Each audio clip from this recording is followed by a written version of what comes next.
Oke, sekarang kita masuk pada perintah fillet. Ini juga sering kita jumpai, yaitu fungsinya adalah untuk membuat radius atau kelengkungan ya dari dua buah garis atau objek yang ketemu ujungnya ataupun mungkin tidak ketemu. Ya, ini penggunaan perintah fillet. Oke, kita perhatikan. Pertama sekali ada persegi 4. Persegi 4 ini hendak kita beri kelengkungan di ujungnya ini dan ujung sini. Ya, dengan jari-jari tertentu tentunya. Ya, pada komen kita berikan perintah fillet, kemudian kita berikan atau kita pilih dulu di sini radius R. Ya, kita inginkan radiusnya itu 20. Kemudian pilih TK1, first object or, artinya kalau kita ingin memberi kelengkungan di sini, maka kita kliklah kedua dari garis ini bagian ujungnya. Pilih TK1 di sini misalnya. Kemudian second object TK2. Ya, maka dengan sendirinya objek kita ini nanti akan sudah melengkung. Ya, jika kita lakukan dengan cara yang sama, ya. Kalau radiusnya sama, jadi tidak perlu lagi mengetikkan radius, langsung saja ke first object TK3, ya, kemudian TK4, ya, maka akan terbentuklah kelengkungan kita seperti ini. Ini kira-kira penggunaan perintah fillet. Tapi kalau misalnya jari-jarinya berbeda, ya maka harus kita pilih lagi R dulu mewakili radius, lalu kita berikan lagi jari-jari yang kita inginkan. Ya, ini penggunaan perintah fillet. Ya, dan ini jari-jarinya 20 yang kita pilih tadi.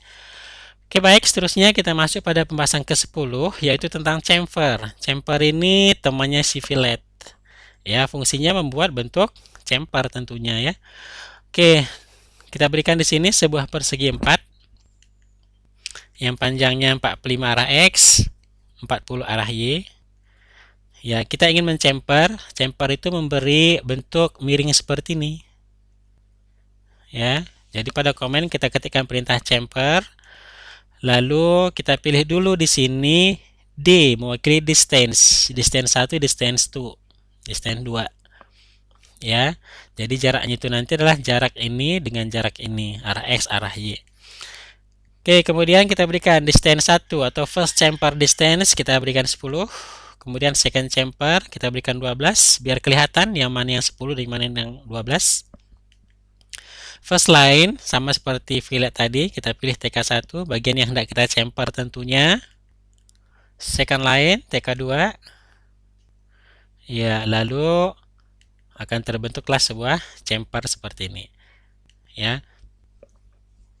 Seterusnya untuk distance yang sama, ya kita tidak perlu memilih D lagi, tapi langsung saja memilih garis yang hendak dichamfer.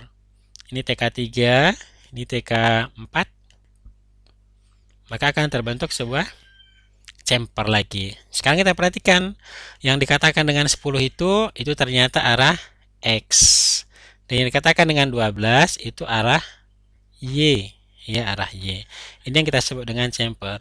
Dan perlu kita ingat bahwasanya pemilihan antara garis pertama dengan garis kedua itu mempengaruhi angka dari kemiringan ini. Ya, ini tadi kita pilih di sini TK1, di sini TK3 ya. Tapi kalau misalnya di sini kita buat TK1, sini TK4, sini TK3 dan sini TK4, maka yang terbentuk nanti ini yang 12, ini yang 10. Ya, jadi prinsip dari chamfer ini harus betul-betul kita pahami. Oke, baik, seterusnya kita masuk perintah offset. Perintah offset fungsinya untuk membuat objek sejajar. Ya, di sini saya berikan atau kita berikan dua buah gambar. Segi 4 ini digambar dari perintah rektangular sehingga di satu kesatuan. Satu lagi busur. Kita ingin menggambar sebuah rektangular yang baru yang berada di dalam dari rektangular yang ada dan busur berada di sebelah bagian dalam dari busur yang ada. Ya, ini kita gunakan perintah offset.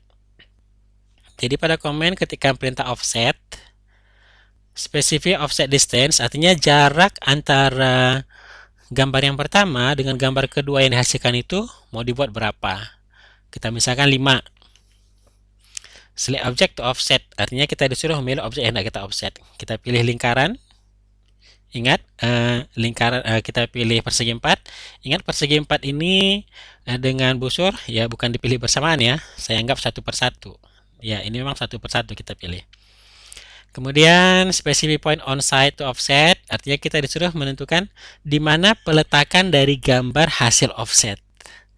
Ya, kalau kita letakkan di TK2 di dalam, ya maka gambar kita itu akan muncul di dalam. Tapi kalau misalnya kita letakkan dia di luar dari segi 4 kita ini, maka nanti ini akan muncul di luar. Ya, dan boleh kita katakan untuk busur juga demikian. Ya, nah, jadi busurnya akan semakin besar. Dan yang 5 ini tadi itu maksudnya jarak dari persegi pertama dengan persegi kedua. Berarti ini 5, 5 ini juga adalah 5. Kalau misalnya ini tadi jari-jarinya kita katakanlah 50, maka ini sekarang jari-jarinya adalah 40 karena di sini berjarak 5. Ya, ini penggunaan perintah offset. Ini juga sering kita pergunakan dan membantu kita dalam menggambar. Baik, seterusnya yang ke-12 yaitu array. Array fungsinya memperbanyak objek. Ya, memperbanyak objek. Ini agak berbeda dengan memperbanyak objek dengan perintah copy. Array itu memiliki dua opsi. Opsi pertama adalah rektangular. Fungsinya memperbanyak objek dalam arah baris dan kolom. Artinya dalam arah sumbu X dan sumbu Y. Ya, itu penggunaan opsi rektangular. Baik, sekarang diberikan sebuah donat, misalnya di sini donat. Ya, donat ini kita ingin perbanyak dia dalam arah baris dan kolom. Ya, jadi pada komen kita ketikkan perintah array. Setelah kita ketikkan perintah array, muncul kotak dialog. Ya, kotak dialog. Tentunya di sini kita pilih opsi rektangular. Ya, kemudian kita ingin perbanyakannya itu dalam arah baris sebanyak 4. Ya, kemudian arah kolom sebanyak 6. Ya, nanti kita lihat arah baris itu arah apa, demikian juga dengan kolom. Kemudian row offset, di sini kita berikan 25, artinya jarak antara baris itu 25, jarak antara kolom 30.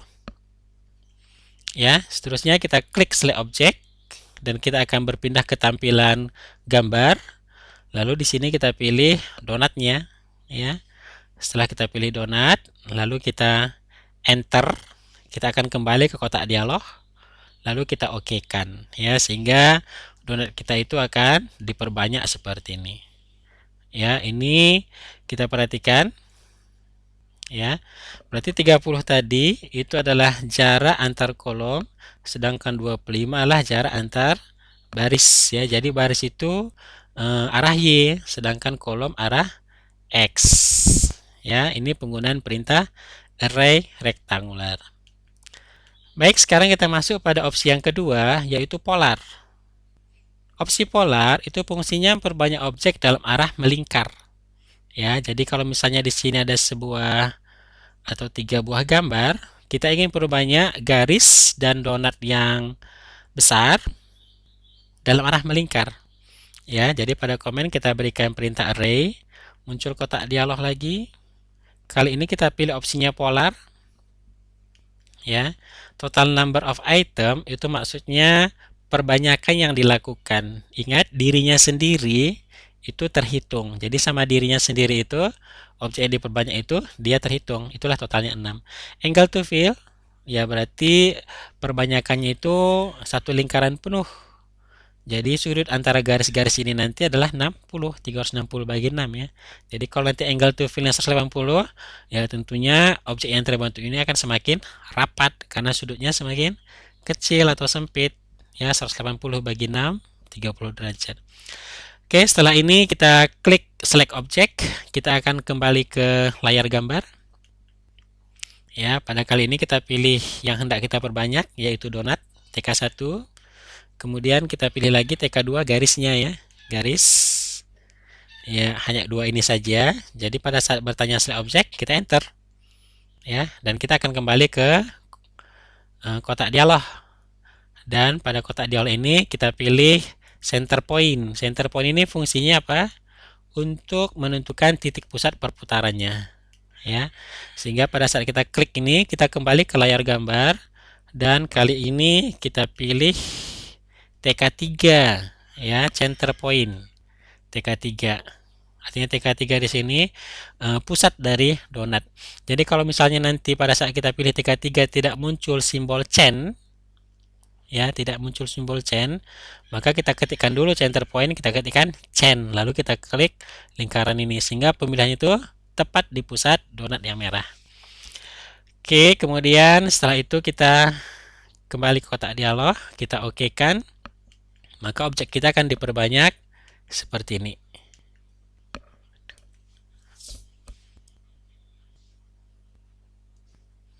Ya, inilah hasil dari array opsi polar ya. Jadi objek yang terbentuk itu dengan dirinya sendiri itu sebanyak 6. Berarti sudut antara garis-garis ini adalah 60 derajat ya. Ini penggunaan opsi array polar.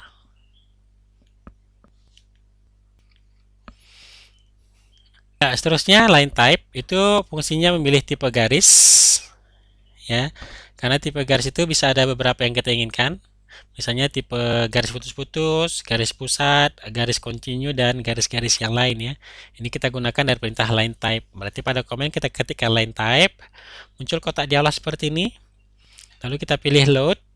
Pada saat kita pilih load, muncul kotak dialog yang kedua. Dan disinilah terdapat garis-garis yang hendak kita pilih.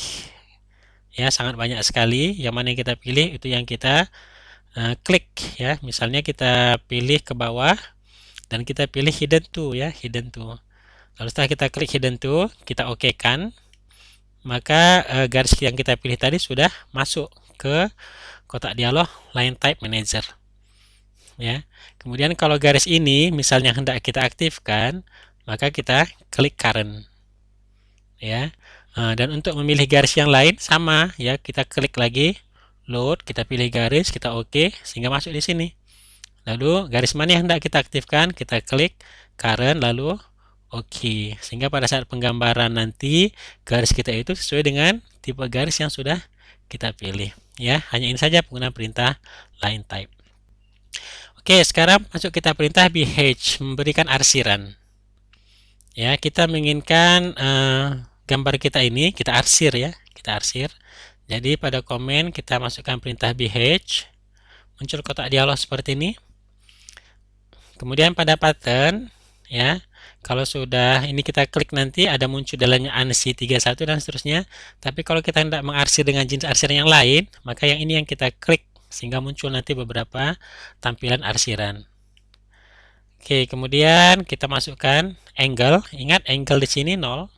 Artinya kondisi kemiringan seperti ini itu artinya kemiringannya adalah 0. Ya. Kemudian yang kedua scale. Scale inilah kerenggangan dari arsiran. Jadi kalau nanti kerenggangan arsirannya itu jauh atau besar, maka scale-nya kita kecilkan. Kemudian kalau misalnya nanti jarak antara arsiran ini kerenggangannya itu kecil, terlalu rapat, maka ini bisa kita besarkan. Ya, cukup dengan memasukkan angka sehingga angkanya itu nanti arsirannya yang dihasilkan sesuai dengan kita inginkan. Oke, setelah kita pilih scale-nya 20, kita pilih pitch point. Ini fungsinya langsung mengklik daerah yang hendak kita arsir. Ya. Lalu misalnya kita pilih TK1, daerah yang kita arsir. Ya. Kalau nggak ada lagi, kita enter. Sehingga kita kembali ke kotak dialog. Kemudian tinggal kita okekan saja ya. Sehingga daerah yang kita pilih tadi sudah terarsir. Ya, ini penggunaan perintah ph. Ya, seterusnya kita masuk pada LT scale, line type skala, memberikan skala garis ya.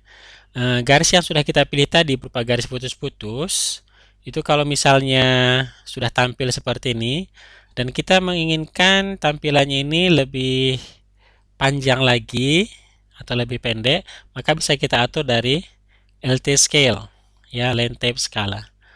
Misalnya, pada komen kita ketikkan perintah LT scale, kemudian enter new line type scale vector, kita buat 20. Artinya kalau ini tadi terlalu rapat, ya ini sekarang pada posisi 20 ya line type-nya. Kalau kita buat 20, maka nanti dia akan semakin renggang ya, seperti ini kira-kira. Makin renggang dan garisnya juga semakin panjang. ya. Jadi kadang line tab yang sudah kita pilih dengan garis putus-putus itu kadang tidak nampak. Kenapa? Karena terlalu rapat ya. Jadi LT scale-nya kita rubah menjadi lebih besar sehingga kerenggangannya juga akan semakin lebih besar ya. Ini penggunaan perintah LT scale.